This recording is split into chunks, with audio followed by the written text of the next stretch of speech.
Hello,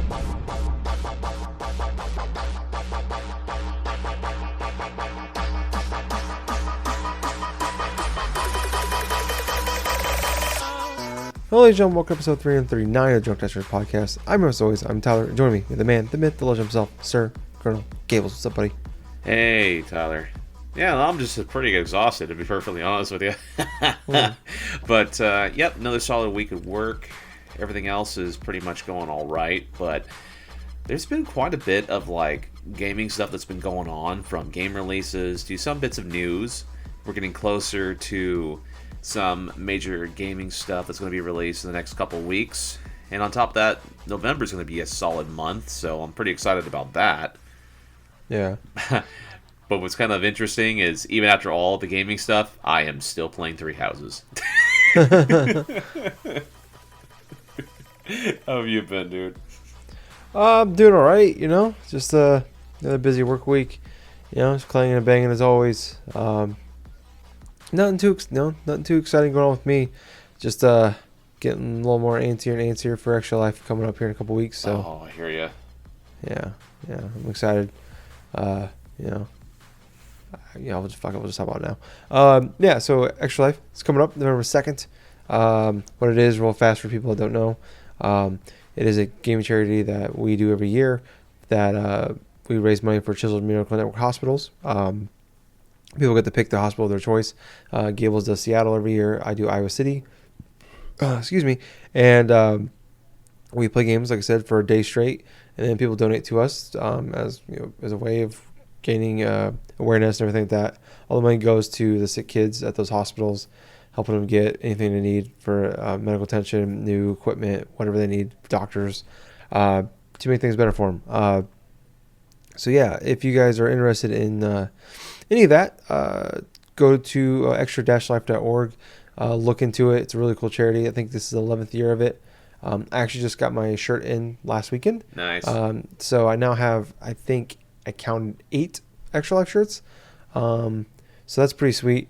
I think I own more Extra Life shirts than I do of any other type of. I think 20% of my shirts is now Extra Life shirts. Maybe it could be more. I have to count them all. Sounds about right. Yeah. So it's something that's near and dear to my heart. I love it. Love doing it every year. Look forward to it all year round.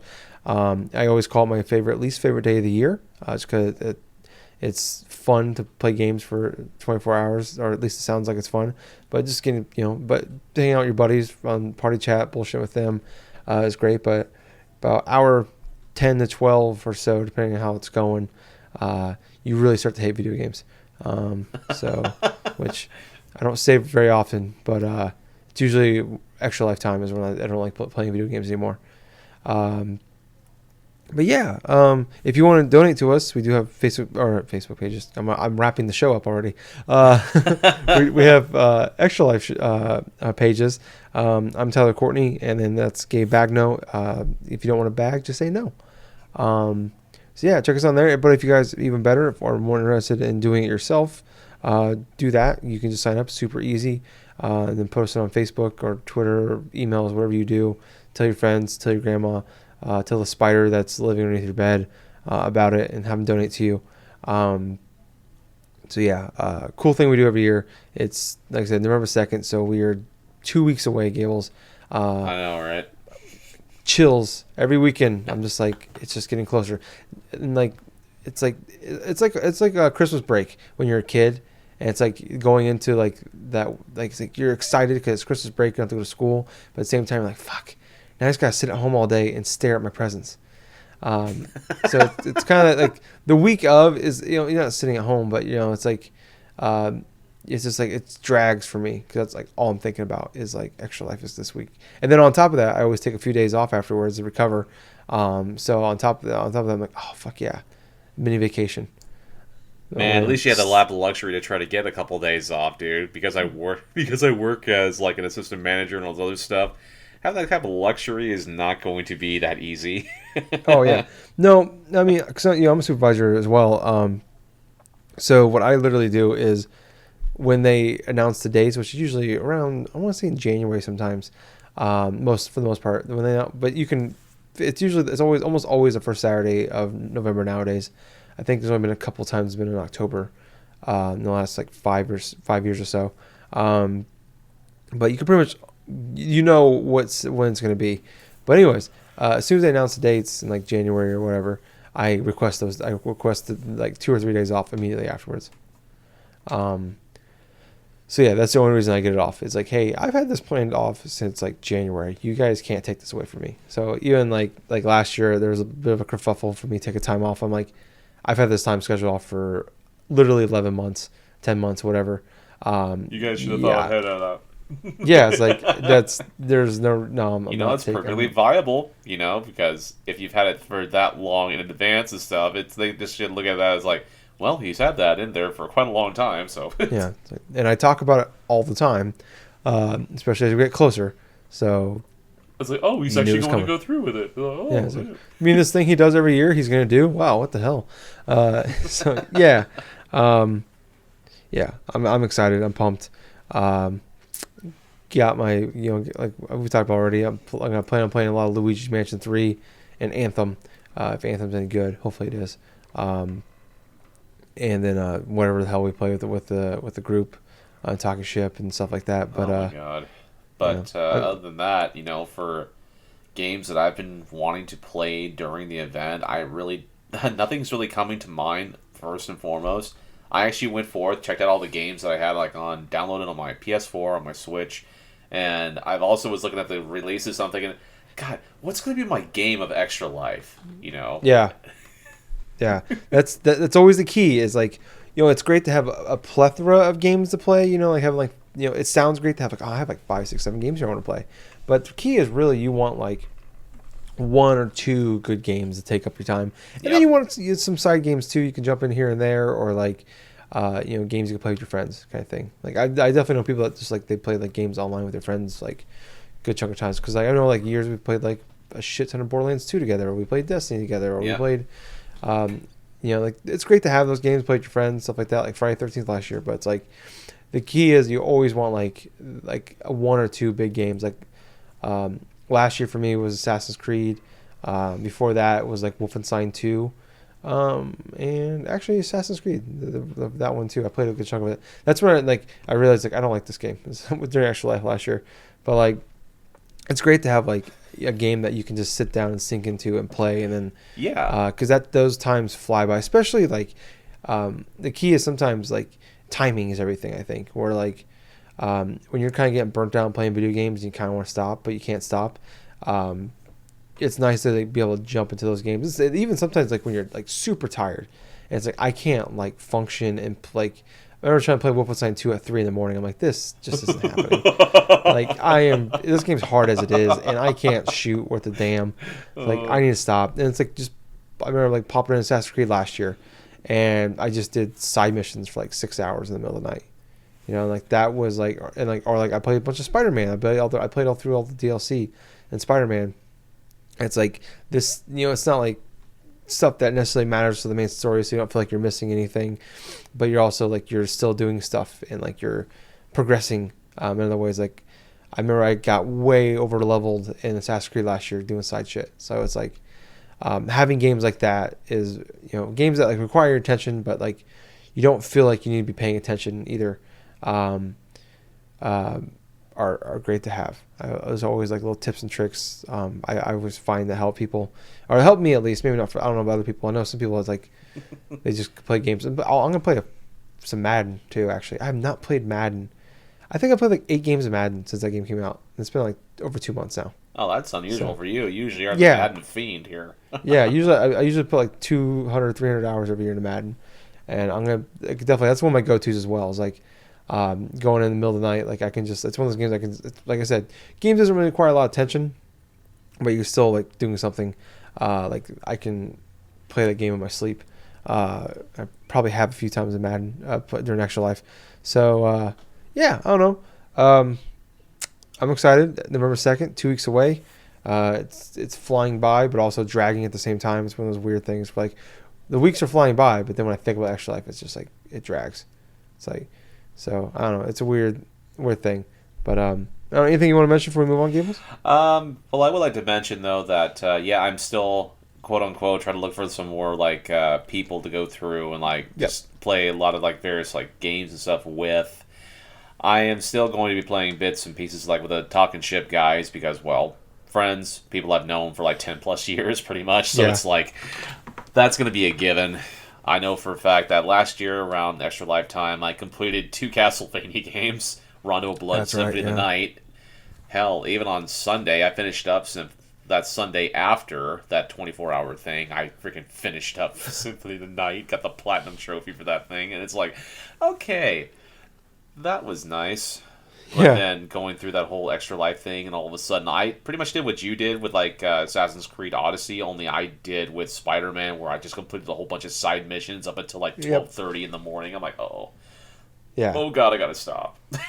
Well, it's good. I mean, it's a good strategy to have. Is like it's one of those like that's like one for me. It's like last year, like I said, like Assassin's Creed jumping in the middle of the night. After we played a bunch of Friday 13th, was like and plowing through that was like dude clutch. Like you need those like I've talked before.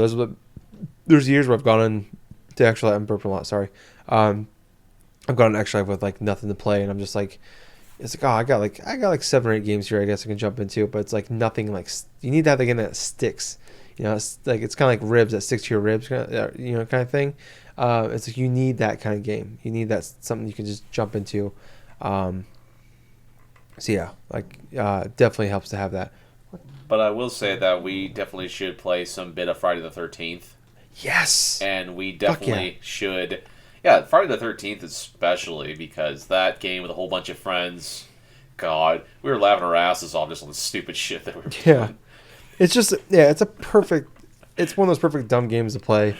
And especially, like, it's like, like we talk about a lot, like Rocket League is, I think one of the main reasons that game is as popular as it is for us, and a lot of people too, but for us, in the group, is it was a PS Plus game. So, for the most part, everybody has it. It's like it's kind of like the Call of Duty of its like when it's heyday, and they're the mid 2000s there, where it's like everybody played. Call of Duty was always like our go-to game for like gamer nights and stuff like that, because it was like it was a game everybody had. Exactly. And it's like now there's like Friday 13th, Rocket League, a few other ones are like those are the games like everybody has. So I'm thinking about like I'm probably gonna Redbox Call of Duty the night before if I can, if they have it available, and plow through the campaign in there in that time, because I've done that a few times too. That's always been like a fun like little game to play. I always like pop that in like in the evening, and I've beaten a couple or played a whole bunch of the Call of Duty during Extra Life as well, because it always seems to come out right around Extra Life. So. I'm actually really excited about this campaign. Going back to the with the Modern Warfare name and the stuff I've seen so far. So if you guys want to play with us, just hop on. We'll be on PS4 pretty much the entire time. Even if we're not playing PS4 games, we'll have our PS4 or headphones on, being in a party. That's my plan. That's usually what I do. Is like even if I'm playing the Switch or the Xbox or whatever, like I'll have I'll have my I'll be in a party chat bullshitting people, and I've even bought I thought ahead and I bought a bunch of AAA batteries, because I have like a really nice Triple Beach headset that's like I don't even know, like I think I got like 9 years ago now, and it still works really well. Nice. But it just sucks, it takes batteries. I bought like a really nice like PlayStation headset last year, and it's way better as far as sound goes, but the microphone in it is garbage, and like I can't like I can hear you guys, but like when you talk to me, it just sounds like you can barely hear me.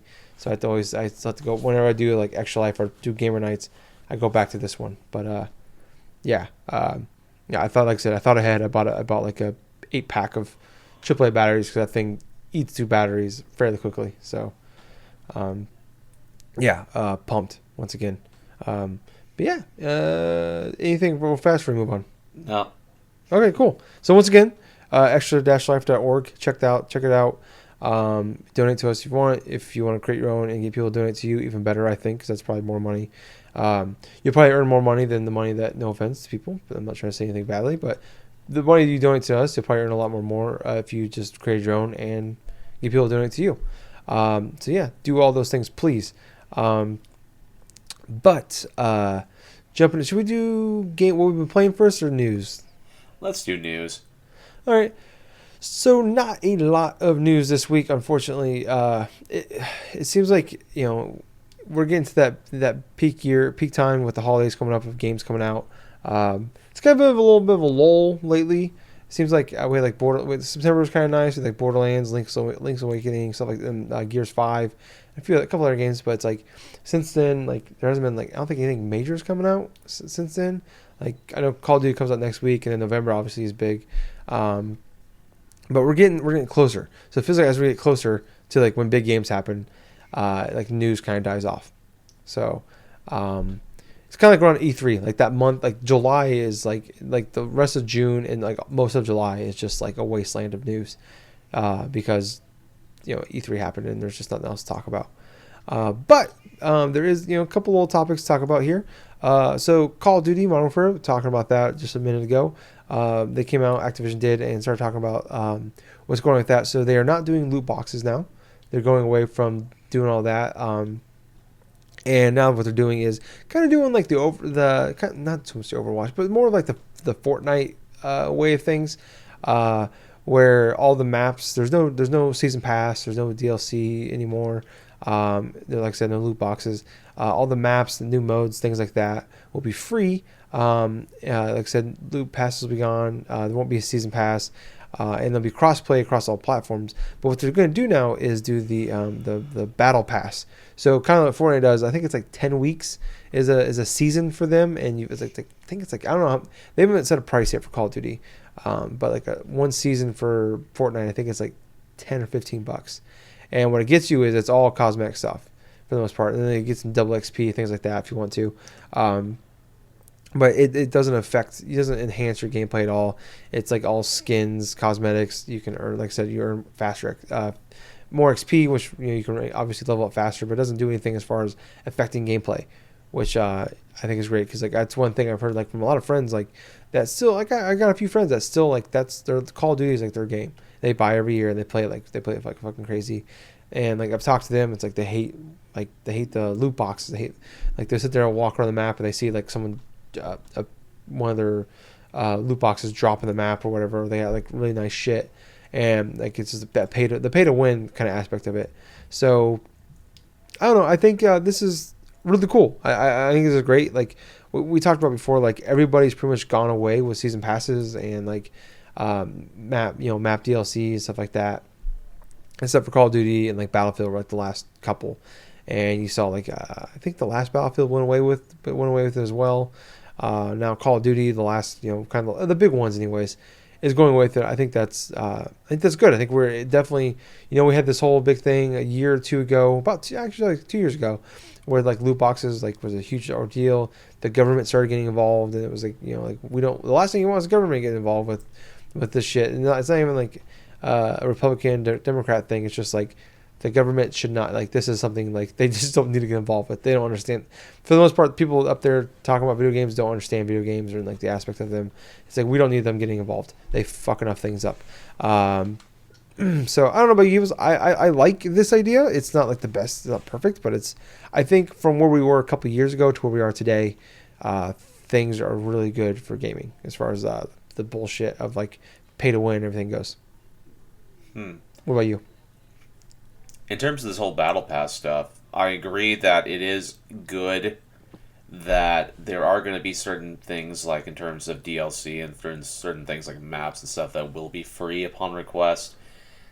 Doing the whole Fortnite kind of aesthetic in regards to seasons and stuff like that, doesn't surprise me that Activision Blizzard wants to go through and try to emulate sort of that type of successful model that Fortnite has done. Yeah. At the same point, I really am not holding it past Activision Blizzard to try to go through and find some little form of monetization or microtransaction in terms of what they do inside of this next Call of Duty. They say that it's going to be mostly like cosmetic stuff, possibly, that's going to be inside these quote-unquote Battle Pass stuff. But I'm not holding my breath on it. I do not trust Activision Blizzard in terms of microtransaction stuff. And quite honestly, if it ends up becoming sort of a thing where there are certain items that you're going to need in order to get, earn like specific, like say weapons or specific types of costume sort of thing, that's pretty much not too surprising for me if it does happen. It's just that Activision Blizzard in general, when it comes to just their games, especially when it comes to Call of Duty and like the loot box stuff from last year, and even more or less so like certain forms of like microtransaction stuff they've done over the past 6 months, with the whole Crash Team Racing stuff, with having the loot boxes after the game was released and reviewed and stuff. It's just, in my honest opinion, Call of Duty maybe turning out to be a good game, and people will probably enjoy that game. Hell, if they're big fans, they're probably going to enjoy the game regardless of like what kind of condition and what type of microtransaction stuff that may be inside it. But at the same point, I just feel that it could possibly be, from past track records, something that maybe a little bit questionable. That's what I think.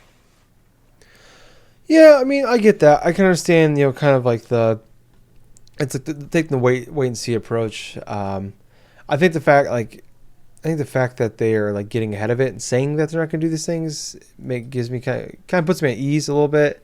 Especially like you said, like the Crash Bandicoot, Crash Team Racing game, where they waited till after reviews came out and after like the game was on the shelf, so then they had to put it on the box in the rating system. If they had loot boxes and everything like that, like they can't keep doing that, especially with their biggest franchise, and especially where games have been going. And like, it's like I said, like only a couple of like the Battlefield and Call of Duty were like the last ones to like do these kind of things.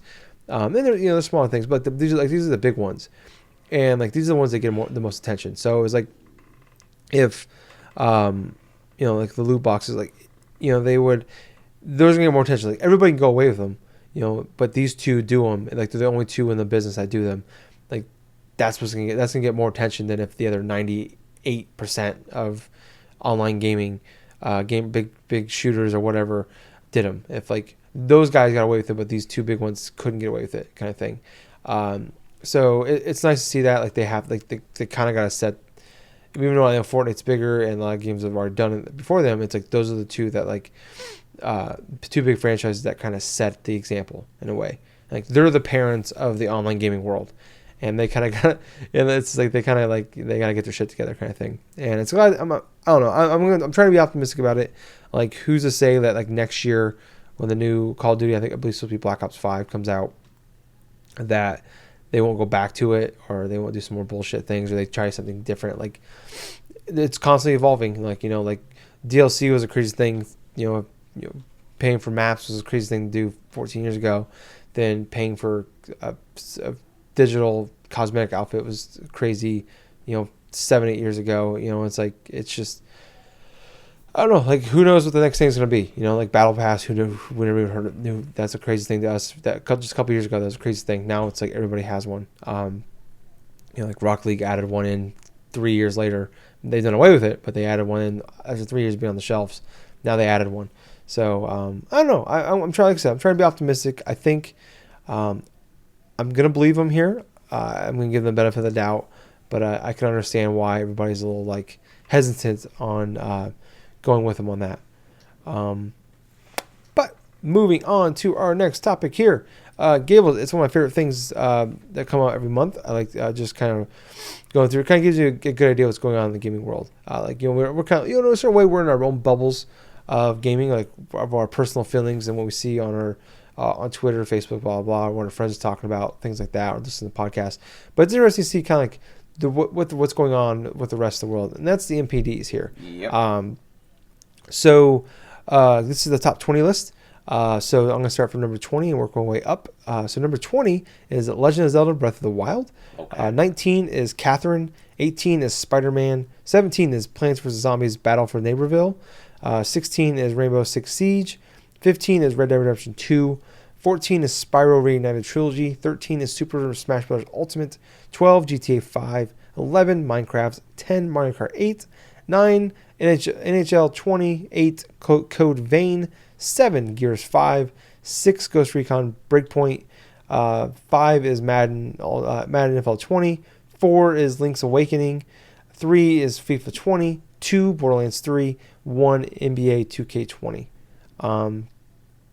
So it's kind of funny, like, looking at these lists sometimes. I like the top 20 list more than the top 10 because it's kind of interesting to see what's still, like, sticking around. Like, Breath of the Wild still holding on at 20. Sucks Catherine just came out, and it came out at the beginning of that month, and it's at 19. I know it's not a big franchise. It's never going to sell a huge amount of copies, but it sucks to see it that far down. Plants vs. Zombies Battle for Neighborville. I heard rumblings of a new Plants vs. Zombie game, but I didn't know it was already out, kind of thing. We were talking about that before the show. It's like, we didn't, like, I heard about it, but I didn't know it was coming out so soon. You didn't even know it was a thing. It's like, I know, right? Red Dead Redemption 2 drops at 15. At 15, and it's behind GTA 5. You know, a game that's been out for 6 years. Red Dead has been out for just under a year now. Minecraft still holding on at 11. Mario Kart 8 still at number 10 after all this time. It's like, that was borderline a Switch launch game, and it's still in the top 10 right now. And like I said, it hasn't been like a crazy holiday season this year, but still, like, 10 is crazy. Gears 5 at 7. I don't know. I'm curious what the Game Pass does to the sales for that game, because, you know, now that like someone like me who would have bought that game and paid $60 for that game, used Game Pass, which I already own, to play that game. It's like, I wonder how many people that download the game and played that game and didn't actually pay the $60 for that game, kind of thing. I wonder how much that's affecting it, because I feel like that game would be higher. Breakpoint being, I can't remember when it came out. Breakpoint did, but it came out the first week of October, so that's why. So that makes sense, because the NPDs are weird. Like, they don't end on October 1st is not the beginning of the October NPDs. It's like, it's a weird, like, sometimes it's October 6th or 7th. Yes, I don't know. Seeing where that is. Madden NFL 20, cool to see that in top 5. But it's like, NFL they always have a big sale on Madden right at the beginning of the football season, so that makes sense why they're doing that. Link's Awakening at 4, I think, is pretty cool. I'm curious how well it's selling. I don't ever heard anything about whether it's a million seller yet or anything, but I imagine it has to be. NBA 2K20 obviously makes sense. It's like probably one of the 3 biggest franchises out there right now in gaming. And Borderlands 2 at number 2, or Borderlands 3 at number 2 rather. It's cool to see. I know it's like, I don't know how big. It's one of those game like franchises. I don't know how big it is, like how much it penetrates the market. Like, I know it's big, and like it's one of the most popular franchises in like the hardcore gaming world, but I don't know if it's like a big franchise in like the casual audience. So seeing that number 2 is pretty awesome. What's your thoughts on this list, Gables? My thoughts on the list is, like, I'm not surprised with some of the sports games being high sellers, because that's traditionally how they are when it comes to this particular time of the year. But at the same time, what does surprise me is seeing a game like Code Vein that is kind of, I have the impression of it being kind of niche, because it's like one of those anime sort of a hack and slasher type of games and stuff, to be inside of the top 10 for sellers. Yeah, that kind of intrigues me as to the, like, not only the spread amount of notoriety of the game itself, but also the quality of the game probably is pretty damn good if people are actually buying that game pretty much in droves, and if the NPD sales or anything to really indicate and stuff. But Breath of the Wild at number 20 kind of surprises me, but then again, it's pretty much a Switch launch title. Same thing with Mario Kart 8, though Mario Kart 8 being the top 10 still is crazy to me. But it's fairly interesting. Some of the same games that we have seen there month after month, let's say like a Minecraft or like a freaking GTA 5 are still there, but yeah, it's, other than those few facets of what I've saw, it's kind of like the same old. Yeah, I mean, you're definitely right. You see a lot of regular ones on there, like the GTA, Red Deads, Mario Kart, stuff like that, but it's so interesting to see how like even though you have a good idea they're going to be on there, it's so fascinating to me, like, how the fuck are those like Minecraft? Who doesn't own a Minecraft at this point? I know, right? Like, I've never paid a dime for Minecraft, but I got a physical version of Minecraft on Switch. Yeah, I mean, so it's like, I don't know, I mean, I know it's on everything, but it's like, how? What do you mean? How is it number 11? Yeah, I guess we'll wait and see. But you know what, actually, it's kind of interesting. This is the top 10 list for games sold so far in 2019.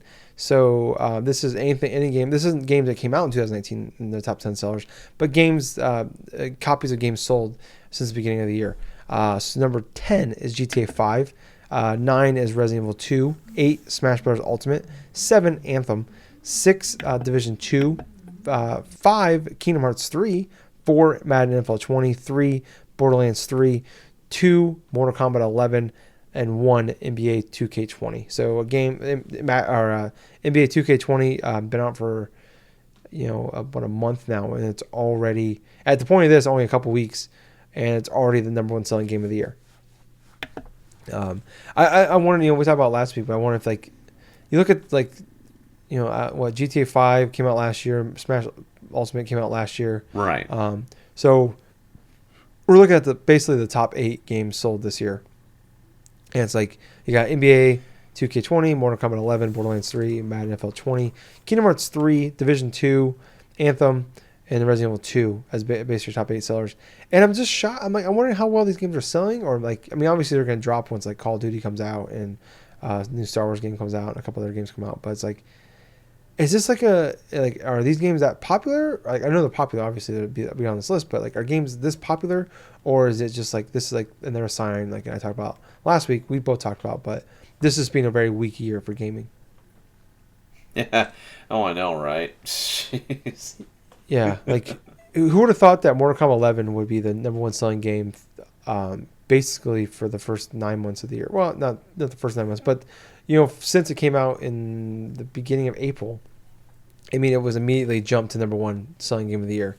The fact that it sold more copies so far than Madden NFL 20, like Borderlands 3 has been out for a month and it's already the number 3 selling game of the year.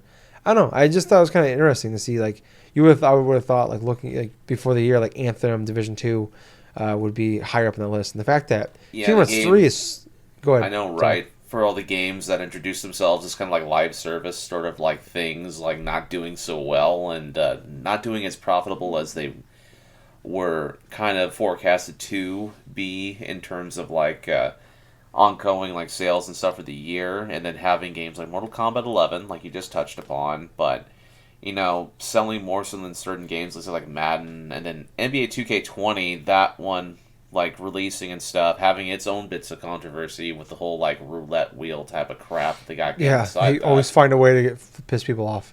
Yeah, it's so stupid. It's like, it's pretty easy not to piss them off, and they keep doing it. Oh yeah, especially with their last year's version or something like that, months after the game released and stuff, like actually inserting bits of commercials inside of their advertisements inside of their games, even for, like, offline single player type of things. That's just, yeah. So for a franchise and developer stuff that for a series that has been pissing off its fan base for actually quite a while now, for the most part on the year, all of a sudden, like, having one of the top selling games of the freaking year, that's just stupid in my opinion, but understandable because people love the game. Mm-hmm.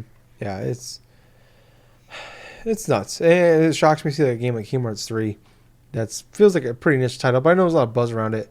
That's a game that released this past February. Yeah, it's nuts. Like, that game came out, like, I feel like the game came out and it kind of, like, a game everybody's been wanting for like 15 years, and it kind of feels like it came and went. Like, yeah, it was good, but it kind of felt like it kind of felt like a wet fart when it came out and stuff, where, like, people were excited because it came out, then all of a sudden it's like the after effect and everything else, it's like it wasn't really that memorable apparently for the grand scheme of things. It was more or less like people were just glad the game came out and then enjoyed what they had, just didn't bother talking much else about it for the rest of the year. Yeah, it's nuts, and that's the highest selling game of the year. That's come out in 2019, and it's ahead of games like Division 2 and Anthem. Like, that blows my mind. Like, that, how's it happen? But yeah, I don't know. I thought that was kind of interesting when I was like, normally, like, I always read that part to see what the top 10 selling games of the year are, but usually doesn't stand out to me. But I thought this year did, and especially with what we talked about last week.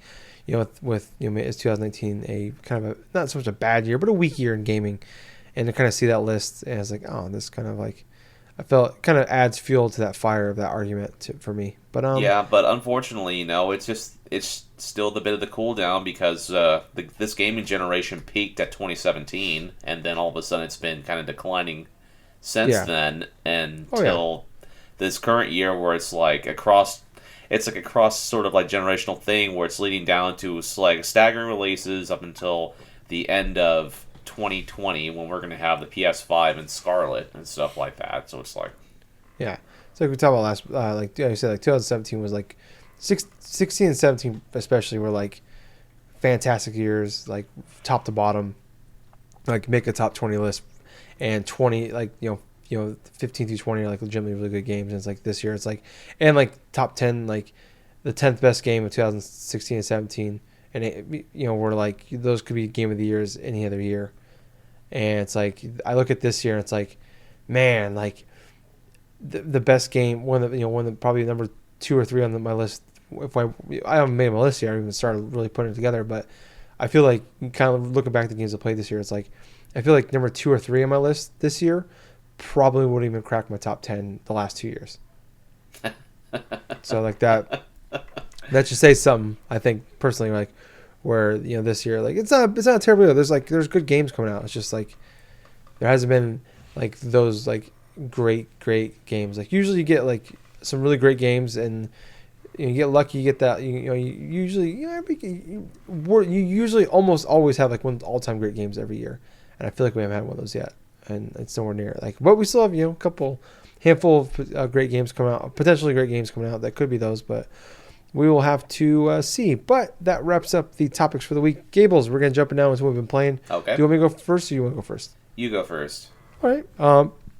So I've only been playing one game I started talking about last week, but I was really early on. Wolfenstein Youngblood. I feel like that game got some bad buzz around it when it first came out. It's kind of came out a lot of middling reviews. I even saw some pretty bad ones. I'm like, oh man. I was like, do I even bother playing this game? Like this. Like it does not look good. And maybe part of it is like the lower expectations going into it, but I'm actually I'm on the last mission. I don't know what it is about me like getting to the last mission right before we start recording this podcast, because like every time I'm gonna beat this game before we record, and then we have to I run out of time, we have to record the show. So probably like not too long after this, I'm gonna play the game. When we get done recording, I'm gonna eat, play the game, and probably end up beating it tonight or sometime tomorrow. But anyways, so I am, like I said, on the last mission, and I'm really enjoying this game. It's a lot of fun. Like I talked about, like, it's like Wolfenstein 2 is great because it's like the comedy is great, the story is great, the characters are great, and it's got Doom gameplay, which is fantastic. And this game is more of that. It's the characters aren't nearly as great. It's definitely a side story of that. Like I said last week, but it's got the Doom gameplay that I love, and seeing the fact even more so now that Doom Eternal has been delayed, and Rage 2 kind of came out. It was great to play the game. Like the shooting was great, but everything, like the other 80% of the game was pretty boring or meh. I wanted that. This is kind of the game that fills that void for me. Like I don't care for the sisters so much.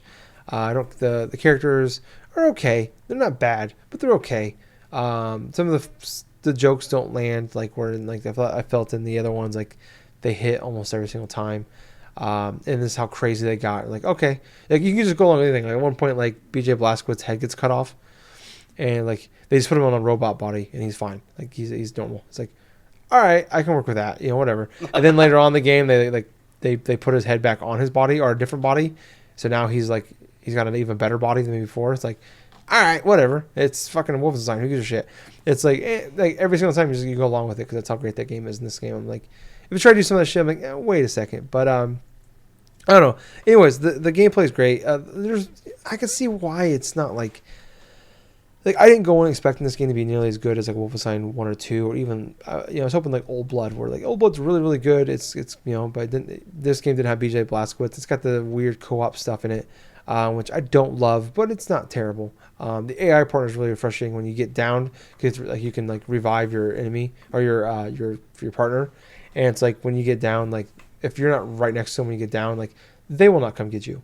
So you have to like you have lives. You have 3 lives, and you can like find lives throughout the levels. But that part's kind of frustrating. But the punishment isn't that bad, other than the fact that you only get like you start over that room you're in, but it sucks like when if you have 3 lives and you're not a boss, and then you die and you come back and you have to do the whole thing over again. But now you got 1 life, so it makes it that much harder. But yeah, I don't know. It's a lot of fun. Going through and obviously killing Nazis is always great. Who hates killing Nazis? Besides Nazis, I'm pretty sure even Nazis hate Nazis. Who doesn't hate Nazis? But yeah, it's fun. I'm having a blast with it. It's like $30 when it came out, and I think there's like a $20 version, maybe. I can't remember for sure, but you can probably find it cheaper now. So it's like, I don't know. Like, if I feel like this game would be much better with a partner for sure, but playing by myself has been going well. The AI partner works really well outside of reviving you part. Like, that's like the one downfall I have with it. But playing it a few months later, because it came out, I think it came out in July, and I heard there's some bug issues, and like I haven't really seen any bugs. I've seen like weird like enemies just pop up right in front of you sometimes, like where you're in a gunfight, which is kind of annoying. But it's like it hasn't been like game breaking in a way where it's like you're frustrated now. Like, this guy wasn't here a second ago, now I'm dead, kind of thing. But I don't know. I'm having a lot of fun with it. Like, it's definitely like go in there. It's a Michael Bay type of game. Like I go to Call of Duty not for like the story or its characters, but I go there for just the like big explosions and blowing shit up kind of thing. Yeah. And this game is kind of more of that. And like, if you love Wolfenstein, like, and you want that or Doom even, like, this is the closest you're gonna get to like getting that. If you're like jonesing over there, you just need like one more little line of fucking Doom, and it's like, here's some piddly shit, just take it. This is it right here. Just fucking snort Wolfenstein Youngblood. Because this is the closest you're gonna get to Doom for about 5 months. Unfortunately, Gables. Yeah,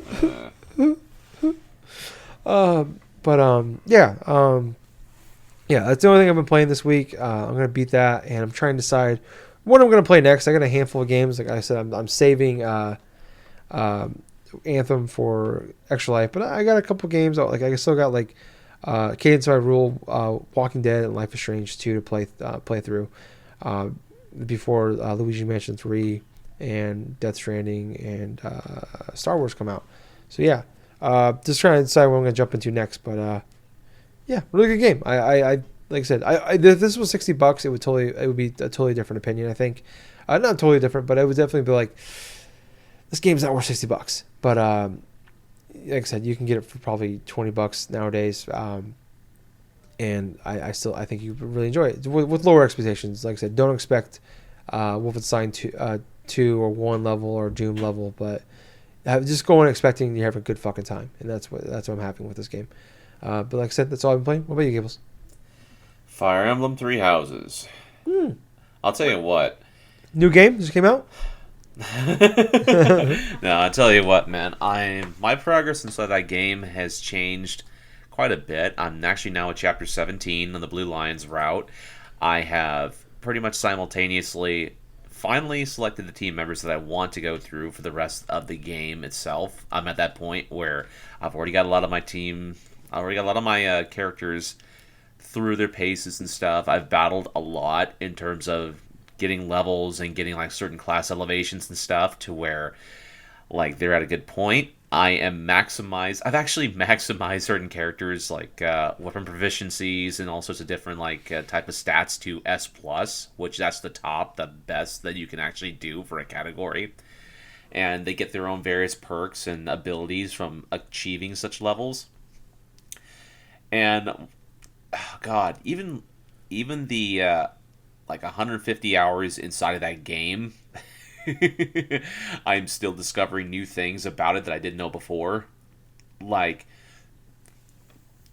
for example, inside of this game, you have the ability through like how much teacher level or something that you get, like through rankings and stuff like that. You can assign certain characters like adjutants, which basically you can pair certain characters off and they would help you in terms of battle. And not only that, but they could also pass off like certain ability techniques and stuff to some of your other characters, which I never knew that.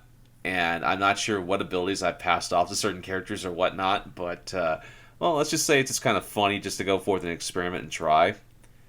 And on top of that, I've actually discovered that there is a various glitch inside there where, like, some of the adjuvants, there's some that are attack-minded and stuff, won't actually engage in certain combat stuff because their percentage where they're supposed to be attacking upon level up is actually lower than what it's supposed to be. But it will work for healing units and also for, like, defending adjuvant units and stuff. But I gotta say, though, it's like... this game, in and of itself, is still, like, not only is it still, like, very engaging and very good, I'm actually learning a whole bunch more about certain side points in terms of the overall game story in and of itself. Because I'll tell you what, playing through the first time in the Black Eagles route is entirely different during the second half than it is right now for the Blue Lions, where there's more things to it, much more depth, much more consequence, and also kind of resolves a lot of lingering issues that I've had with certain characters. I'll be perfectly honest with you, if not for the strong character development and just the strong variety of awesome characters to use, I would not be spending this much time actually wanting to know, okay, what happens next? It's like, how does this character go through and evolve from this point?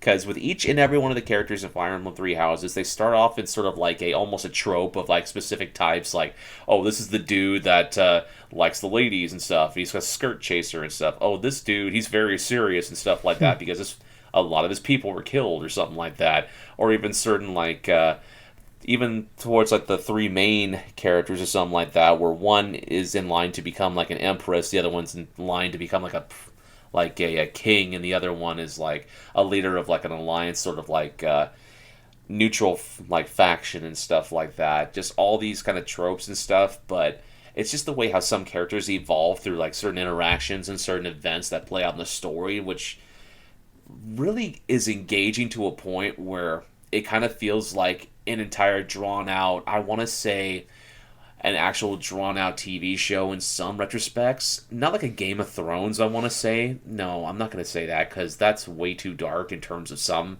subject matter and stuff for this game. But I'm just saying that in terms of like a medieval style of like play style and settings in this, that this is probably one of the more engaging and probably one of the more fun strategy RPGs I've played in terms of not only this franchise, but just in general. Because I still am impressed with the amount of depth I can go into each character. I can make characters anything I want, quintessentially class-wise. They're not stuck with just one or two classes that they are just gone through and doing. They got all these like hidden sort of... certain characters have these hidden budding... some of them have these hidden like buddying talents and stuff that can improve some aspects and can get them into some classes. But I'm honestly getting tempted whether or not I should just go through and just buy the pass to the game, to like Fire Emblem Three Houses itself, because there is even more classes that are going to be added, and also there's going to be more story elements, more like prologue stuff, not only towards the end of this year, but also in the first half of 2020. So there's definitely going to be much more replayability when I eventually get on to a third playthrough. But as it stands, I'm still sticking to the fact that I want to finish through the Blue Lions route, my second playthrough of the game, and I just want to step away from it for a little while. I'm not sure what the final time is going to be, but since I'm over the 150-hour mark, I want to try to at least finish strong with the Blue Lions route. But other than that, that's pretty much it. All right, well, I'm going to say, Gables, you just buy the goddamn pass. At this point, you'll get your money's worth out of that pass, I'm pretty sure. Oh my god. I've already got my money's worth out of this game. Yeah, but adding more story bits to it and classes and everything like that, like, yeah, just buy the goddamn game. Or the pass. Like... You'll I have no doubt you'll end up, that'd be, especially in beginning, at that time of year where there's not a lot probably coming out, be a great game to jump back into with some new stuff to play. So knowing me, it's gonna be January. I'm probably gonna already finish Pokemon Sword or Shield or whatever the hell, and I'm probably gonna restart back at Fire Emblem Three Houses. I could just see that happening in January. Yeah. Yeah. I mean, great. You know, it's always fun to jump back in some of those games, especially when it's fucking 150 hours in. So, Jesus Christ. Oh, you say that, and all of a sudden you spend the same amount of time playing Madden. Yeah. Year after I think year. you probably played more of that game than I probably have played games this year. Which hour-wise? Yeah, probably. It's just a lot lower for me, unfortunately. But yeah, you know what? I think, Gables, that's going to wrap up the show for this week. Yeah. A little bit of a shorter show, but we've been going long the last handful of shows. So a little bit shorter show ain't so bad. It evens out. Yeah, it always works out in the end. So yeah, so thank you guys so much for listening. If you want to hear more from us, we do have a Facebook page and group. It is Drunk Testers Podcast. Like and join us on there. On Twitter at Drunk Testers Pod. Follow us on there. On YouTube at Drunk Testers. Subscribe, please. Give us a big thumbs up as well, and leave us a comment on all of our podcasts and everything. And then twitch.tv/Colonel Gables. He streams there quite a bit. He'll be streaming there during Extra Life as well. Yeah, I'm predominantly going to be streaming during Extra Life. My streams have been so hit and miss because of work, but at the same time, I know I'm going to stream come November 2nd. Yeah, so I'll probably be streaming a little bit too, but not as much as Gables. And then also on Spotify, we are there. So Drunk Testers Podcast. Follow us on there. And if you figure out how to leave reviews or anything like that, please do that there. And on iTunes, Drunk Testers Podcast. Subscribe. Give us a 5-star review. Leave us a comment. Really appreciate it. If you do all those things in those places, it makes it easier for people to see us, which is always great. We like that. More listeners for us. What's funny is, on YouTube, we don't have a lot of views on there. We usually get, I would say, a really good show. A good show was like 10 views for us. And one of the shows I titled Anime Porn Game. And it's got almost 100 views. Jesus Christ. So I thought it was pretty funny. I was looking at that the other day. I'm like, fucking really? Okay. So apparently I wonder. And I'm going to ask a question for whoever started listening to our show at that point and stuff like that. Are you still there? Can you leave us a message? Did we deceive you? Yes. If not, thank you for listening to another fun-filled episode of the Drunk Dash Nerds podcast. Yeah. Thank you for that. I've been your host, Awesome. And I've been Colonel Gables. So until next week, or until next time we record, I hope you have yourselves a good night. Any Gables? Yep. Too sweet. Too sweet, man. Bye, guys. See ya.